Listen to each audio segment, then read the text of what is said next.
ವೀಕ್ಷಕರೇ ನಮಸ್ತೆ. ನಾವಿವತ್ತು ಆರ್ಯಾಡಿ ಜನಾರ್ದನ ಸ್ವಾಮಿ ದೇವಸ್ಥಾನ ಪಾಂಗಾಳದಲ್ಲಿದ್ದೇವೆ.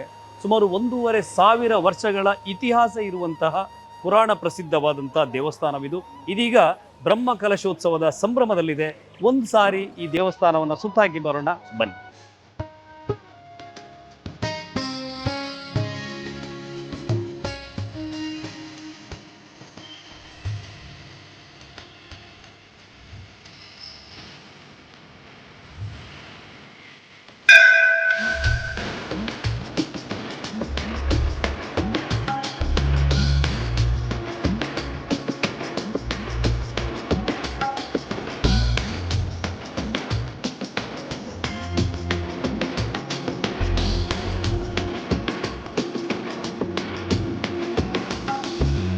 ನಮಸ್ಕಾರ, ನಾನು ವಿಷ್ಣು ಪ್ರಸಾದ್ ಅಂತೇಳಿ ಪಾಂಗಾಳ ಜನಾರ್ದನ ದೇವಸ್ಥಾನದಲ್ಲಿ ಅರ್ಚಕ ವೃತ್ತಿಯನ್ನು ಮಾಡ್ತಿದ್ದೇನೆ.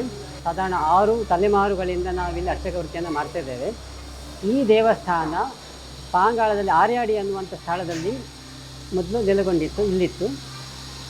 ಒಂದು ಹಂತದಲ್ಲಿ ಏನಾಯಿತು, ಬೇರೆ ಪಕ್ಕದ ಊರಿನಲ್ಲಿ ದೇವಸ್ಥಾನ ಇರಲಿಲ್ಲ. ಹಾಗೆ ಅಲ್ಲಿ ದೇವಸ್ಥಾನ ಮಾಡಬೇಕು ಅಂತೇಳಿ ತೀರ್ಮಾನ ಮಾಡಿ ಇಲ್ಲಿಯ ದೇವರನ್ನು ತಗೊಂಡು ಹೋಗೋದು ಅಂತೇಳಿ ನಿರ್ಧಾರ ಮಾಡಿ ಅದನ್ನು ತಗೊಂಡೋಗುವಂಥ ಪ್ರಯತ್ನ ಮಾಡಿದರು. ಆ ಸಮಯದಲ್ಲಿ ಆ ಮೂಲ ಸ್ಥಾನದಿಂದ ಈಗ ಇರುವ ಜಾಗಕ್ಕೆ ದೇವರನ್ನು ತಗೊಂಡು ಬಂದ ನಂತರ ಮೂತ್ರಸಂಖ್ಯೆಗೆ ಅಂತೇಳಿ ಅವರು ಹೋಗ್ತಾರೆ. ಹೋಗಿ ಮತ್ತೆ ಬಂದು ದೇವರನ್ನು ಎತ್ತಬೇಕಂತೇಳಿ ಪ್ರಯತ್ನ ಮಾಡಿದ್ರೆ ಆಗೋದಿಲ್ಲ. ಆಗ ಅಲ್ಲಿ ಒಬ್ಬರಿಗೆ ಪ್ರೇರಣೆ ಆಗ್ತದೆ, ಇದು ನನ್ನ ಊರು, ನಾನು ಈ ಊರನ್ನು ಬಿಟ್ಟು ಬರುವುದಿಲ್ಲ, ನನ್ನ ಬಲಿದೇವರನ್ನು ನೀವು ತಗೊಂಡು ಹೋಗಿ ಅಲ್ಲಿ ನೀವು ಆರಾಧನೆ ಮಾಡ್ಕೊಂಡು ಬನ್ನಿ, ನನಗೆ ಮುಂದಕ್ಕೆ ಮೂಲದಿಂಬಕ್ಕೆ ವ್ಯವಸ್ಥೆ ಆಗ್ತದೆ ಅಂತೇಳಿ ಪ್ರೇರಣೆ ಆಗ್ತದೆ. ಆ ರೀತಿಯಾಗಿ ಅವರು ನಡ್ಕೊಳ್ತಾರೆ.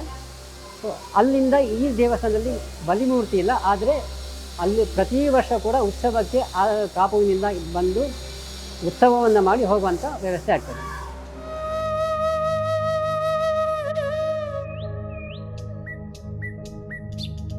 ಶೆಟ್ಟರು, ಹಾಗೆ ನಾಗರಾಜ್ ಭಟ್ರು, ನಮ್ಮ ಗೋವಿಂದ್ ಶೆಟ್ಟರು, ಹಾಗೆ ಈ ಊರಿನ ಎಲ್ಲ ಗಣ್ಯರು ಮಾನ್ಯರೆಲ್ಲ ಸೇರಿಕೊಂಡು ಒಂದು ಒಳ್ಳೆಯ ಕಾರ್ಯಕ್ರಮಕ್ಕೆ ಮುಂದಾಗಿದ್ದಾರೆ. ಯಾವುದಕ್ಕೊಂದು ಕಾಲ ಕೂಡಿ ಬರಬೇಕಂತೆ.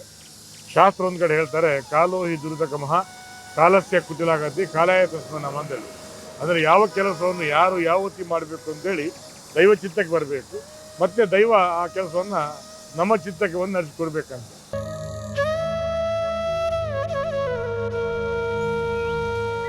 ಇಲ್ಲಿ ಸರಿಸುಮಾರು ಒಂದು 15 ವರ್ಷದ ಹಿಂದೆ ನಾವು ವ್ಯಾಪಾರಸ್ಥರು ಒಬ್ಬರಿಗೆ ವ್ಯಾಪಾರ ಮಾಡುವಾಗ ದುಡ್ಡು ಕೊಟ್ಟಿದ್ದು. ಆ ದುಡ್ಡು ಸುಮಾರು ಬರಲಿಕ್ಕಿತ್ತು. ಆ ಬರಲಿಕ್ಕಿದ್ದ ಹಣ ನಮಗೆ ತುಂಬ ಸಮಯವರೆಗೆ ಬರಲೇ ಇಲ್ಲ. ಆಗ ನಾವು ಪಿಲ್ಚಂಡಿಯಲ್ಲಿ ಪ್ರಾರ್ಥನೆ ಮಾಡುವಾಗ 1 ವಾರದೊಳಗೆ ನಮಗೆ ಹಣ ಬಂದಿರ್ತದೆ.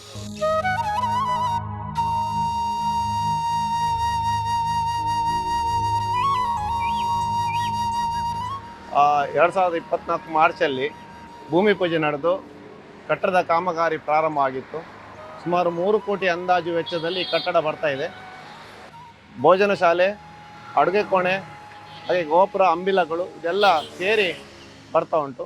ಮೇಲ್ಗಡೆ ಒಂದು ಮದುವೆ ಹಾಲ್ ಮಾಡಬೇಕು ಅಂತ ಸಂಕಲ್ಪ ಮಾಡಿದ್ದೇವೆ. ಅದರ ಮುಕ್ಕಾಲಾಂಶ ಕೆಲಸ ಆಗಿದೆ. ಹಾಗೆ ದೇವಸ್ಥಾನದ ಎದುರಿನ ಗೋಪುರಗಳು, ಅಂಬಿಲಗಳು, ಹಾಗೆ ಸುತ್ತುಪೋಳಿಗೆ ಬೇಕಾದ ಮಾಡು, ಹಾಗೆ ನಮ್ಮ ನೆಲಕ್ಕೆ ಕಲ್ಲು ಹಾಸು ಇವೆಲ್ಲವನ್ನು ಈ ಮುಗಿಯೋ ಹಂತದಲ್ಲಿ 95% ಆಯಿತು, ಮುಗಿಯುವ ಹಂತದಲ್ಲಿದೆ. ಹಾಗಾಗಿ ಅತಿ ಶೀಘ್ರದಲ್ಲಿ ಬ್ರಹ್ಮಕಲಶದ ಮೊದಲು ಈ ಎಲ್ಲ ಕಾಮಗಾರಿ ಪೂರ್ತಿಗೊಳ್ಳೋ ವಿಶ್ವಾಸ ನಮಗಿದೆ.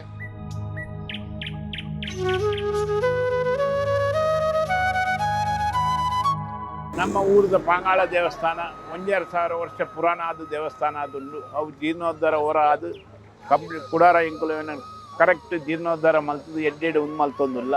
ಇಂದು ದುಂಬುದ ಕಾಲೋಡು ಎರೆಗೆ ಜೋಕುಲ ಒಂದು ತುಜಿ ಉಂದ ಒಂದು ಮೂಲೊಂಜಿ ಹಣ್ಣುಕಾಯಿ ಮಲ್ತು ಪ್ರಸಾದ ಕೊರಿಯದ ಅಂಡ ಅಗಲಿಗೆ ಜೋಕುಲ ಅಪ್ಪನ ಭಾಗ್ಯಲ್ ಪೂರ ಬೈದನು ಅಂಚೆ ಅದು ಭಾರಿ ಪುರಾತನ ಎಡ್ಡೆ ದೇವಸ್ಥಾನ ಒಂದು.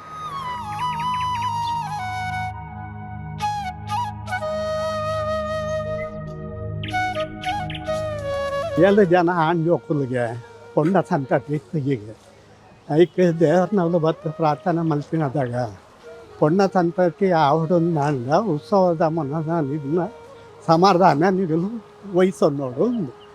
ಆ ಪ್ರಕಾರ ಆ ನೀರು ಮಲ್ತೊಂದುಂಡು ದುಮ್ಮು ಬಂಗದ ಕಾಲೋಡು ಒಂಥ ಜನಕ್ಕೆ ಮಲ್ತದ್ದು ಪಾಡೊಂದು ಉತ್ತೇರಾಗುಲು ಅವು ಅಂಚನೆ ಒಂದು ಆಯ್ಬೇಕ ಅಭಿವೃದ್ಧಿ ಆಯ್ಬೇಕ ಪೊಣ್ಣ ಸಂತಾನ ಹಾಂಡು ಒಂದು ಕ್ರಮ ಇನ್ನಿಕ್ಕೆಲ್ಲ ನಡತೊಂದುಂಡು ಇತ್ತೆ ಒಂಜಿ ಉತ್ಸವದ ಮನೋಜನ ಒಂಜಿ 2,000 ಜನಕ್ಕೂ ಒಣ ಸಾಪಿನ ವ್ಯವಸ್ಥೆ ಮಲ್ತೊಂದುಂಡು ಅವು ದೇವರನ ಅನುಗ್ರಹ.